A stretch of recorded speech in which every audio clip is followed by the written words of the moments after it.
ভোটারদের স্বতঃস্ফূর্ত অংশগ্রহণে চলছে রিকন্ডিশন গাড়ি ব্যবসায়ীদের সংগঠন বারভিটার 2024-26 সালের নির্বাচন।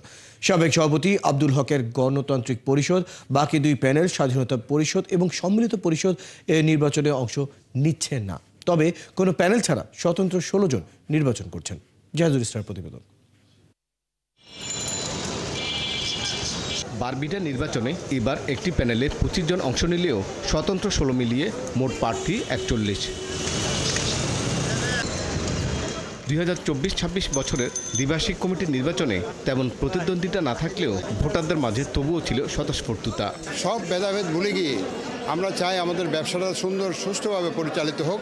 আনন্দমুখর পরিবেশে আমরা ভোট দিচ্ছি, কারণ আমাদের বারভিটার প্রত্যেকবারই আনন্দমুখর হয়। ভোটের মাধ্যমে আমরা আমাদের প্রেসিডেন্ট সেক্রেটারি নির্বাচিত করি। 5 আগস্টের সরকার পরিবর্তনের পর নেতৃত্বের দ্বন্দ্বে অন্যান্য বেশ কিছু বাণিজ্যিক সংগঠনে সরকার প্রশাসক বসাচ্ছে।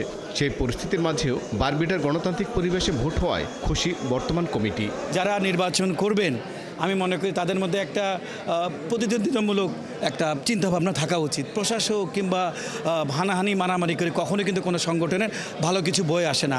হাজারো বাধা অতিক্রম করে আজকে আমরা সময় মতো আমরা ইলেকশন করতে পারছি এবং আমাদের ভোটাররা স্বতঃস্ফূর্তভাবে সুন্দর পরিবেশে ভোট দিতে পারছে।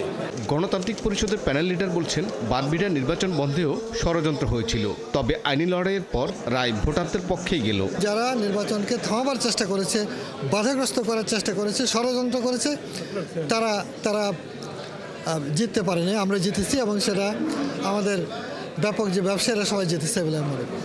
নির্বাচন কমিশনার বলছেন, যে কোনো সংগঠনে গণতন্ত্র চর্চার জন্য ভোটের বিকল্প নেই।